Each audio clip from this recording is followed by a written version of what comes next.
औरत अपना जिस्म दिखा के अपना जिस्म बेच के आगे जाती, वाकई ये बात सच है? लड़कियां हैं हमारी जो करती भी हैं, उनको मजबूर किया जाता है, क्योंकि नई नई जो लड़कियां आती हैं उनको स्पेशली इसी काम पर मजबूर किया जाता है। हमसे क्या हासिल होना है उन्हें, हम तो कुछ दे भी नहीं सकते। आप समझ रहे होंगे मेरी बात। मेरा मशवरा ये है कि यार खुदारा इस काम की तरफ ना आए, कोई और काम कर लें, कोई अच्छा काम कर लें। सोशल स्टोरीज चैनल को सब्सक्राइब कीजिए और साथ बेल आइकन को दबा दीजिए ताकि हमारी हर आने वाली तमाम वीडियोस से आप बाखबर रह सकें। अस्सलाम वालेकुम नाजरीन, आपका मेज़बान आबिद रहमत आपकी खिदमत में हाजिर है और आप देख रहे हैं सोशल स्टोरीज़।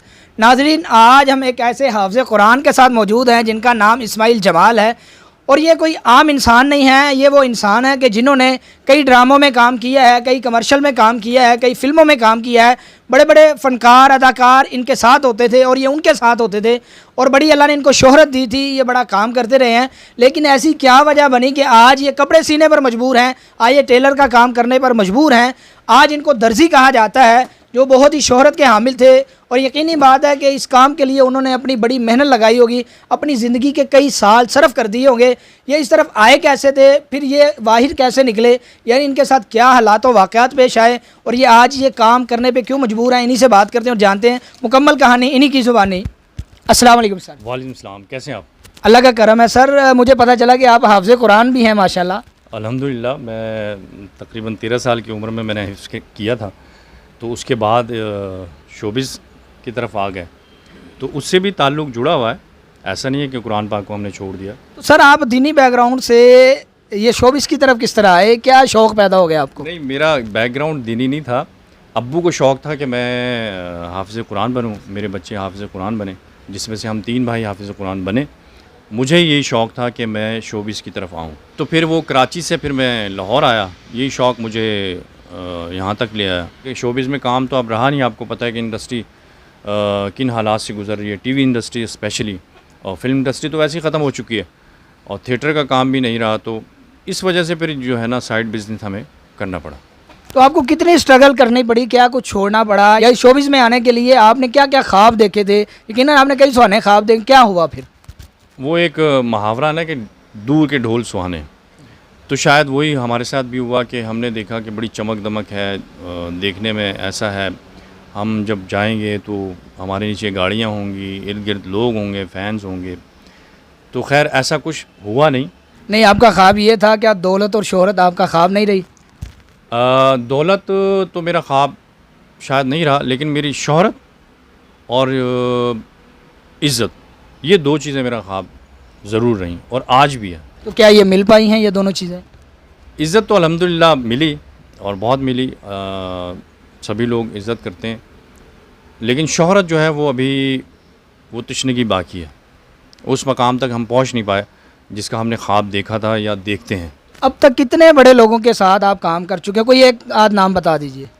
मैं पाकिस्तान के, मैंने आपको पहले भी जिक्र किया कि पाकिस्तान के जितने भी स्टार्स हैं, चाहे खा वो फिल्म के हों या टीवी के हों, सबके साथ मुझे काम करने का मौका मिला। हाँ, एज़ ए आर्टिस्ट मैंने किया। इमरान अशरफ साहब हैं, समी भाई हैं, समी ख़ान, नुमान इजाज़ साहब हैं, और सना हैं, मीरा हैं, हुमायूं सईद हैं, और इस तरह के बड़े बड़े नाम हैं, मोहम्मद राना साहब हैं। तो इन सब के साथ काम करने का मुझे बाकायदा मौका मिला और मैंने काफ़ी एक्टिंग भी की और मैंने काफ़ी सारे सीरियल जो है असिस्ट भी किया। मैं असिस्टेंट डायरेक्टर भी रहा, मैं एक प्राइवेट चैनल पर प्रोड्यूसर भी रहा, काफ़ी सारा काम किया। लेकिन फिर हालात शायद मुझे इस तरफ ले आए, काम ना होने की वजह से। तो फिर आप जहाँ से चले थे गोया कि आप वहीं पे पहुँचे हैं? हाँ, वो पंजाबी में कहते हैं ना कि जित्थों दी खोती उत्थे आन खलोती, तो फिर हम वहीं आ गए।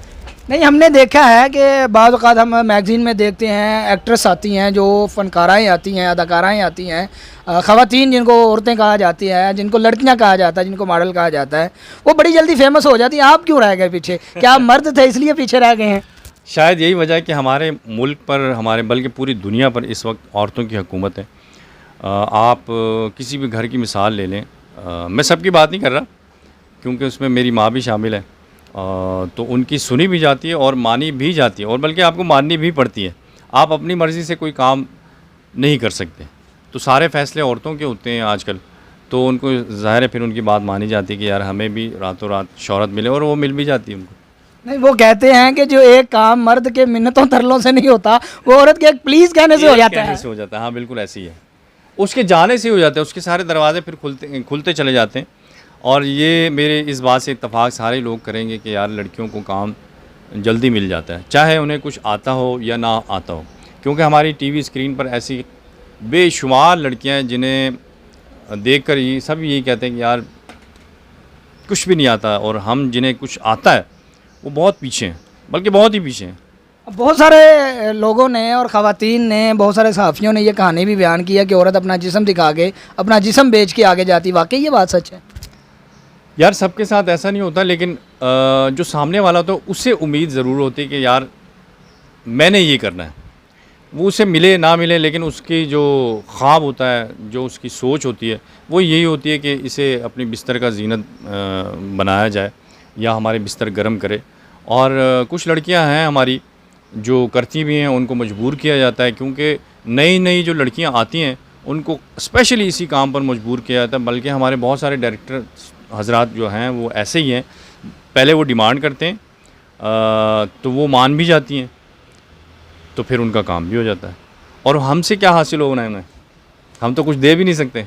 आप समझ रहे होंगे मेरी बात। यानी ये बात वाकई सच है, और मैंने बाकायदा कई मज़ामीन में जिस्म फरोशी जो है वो औरत के साथ ही लगाया जाता है, और औरत ही कर सकती है, हम तो कुछ भी नहीं कर सकते यार।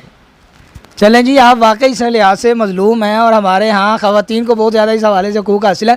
अच्छा, जो नौजवान आजकल के नौजवान भी देखते हैं, चकाचौंध देखते हैं, या टिकटॉक के जो स्टार्स खुद को कहते हैं, वो भी कहते हैं कि हम इस काम में आएँ, तो उन्हें क्या पैगाम देना चाहेंगे? मेरा मशवरा ये है कि यार खुदारा इस काम की तरफ ना आए, कोई और काम कर लें, कोई अच्छा काम कर लें, इस तरफ ना आए। तो नाज़रीन, आपने ये सुना है, उन्होंने अपनी ज़िंदगी यकीनन लगा दी है कि छोटी उम्र से उन्हें ये शौक़ था। 10 साल उन्होंने ज़ाया किए, और कई साल उन्होंने ज़ाया किए जिस मुकाम को हासिल करने के लिए, लेकिन वो मुकाम हासिल नहीं कर पाए। बिल आखिर रोज़ी के हाथों, पेट के हाथों मजबूर होके वो दोबारा से काम करने पे मजबूर है। और जो नौजवान लड़के लड़कियां ये सोचते हैं कि इस शोबिस में जाएंगे तो चकाचौंध देख के बहुत सारा कमा सकते हैं, शोहरत हासिल कर सकें, तो ये हकीकत इससे कोसों दूर है। यही हमारा पैगाम था। इसी के साथ अपने मेज़बान आबिर अहमद को इजाज़त दीजिए और देखते रहिए सोशल स्टोरीज़। अल्लाह निगहबान।